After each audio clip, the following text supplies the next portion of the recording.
সারাদিন মনটা খারাপ ছিল, বুঝলে তো? আমার সারাটা দিন মনটা একদম ভালো ছিল না। তো তোমাদের তো বললামই আগের ভিডিওতে, ওর জন্য আমি সকাল থেকে কোনো ভিডিওই করিনি, ভালোই লাগছে না। মনের উপরে নিশ্চয়ই কারোর হাত নেই, তো তোমরা জানোই। তো এখন না একটুখানি মেলায় গিয়ে মনটা বেশ ভালো হয়ে গেছে। তো মেলায় গিয়ে কি কি কিনেছি তোমাদের একটু দেখাই।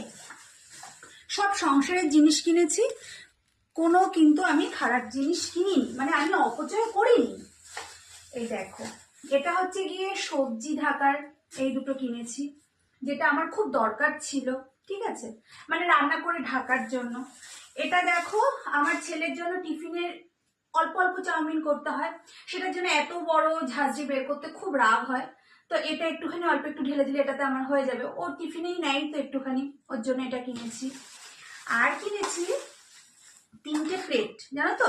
এই প্লেটগুলোর দাম কত করে জানো তো? 10 টাকা করে। দেখে না লোভ সামলাতে পারলাম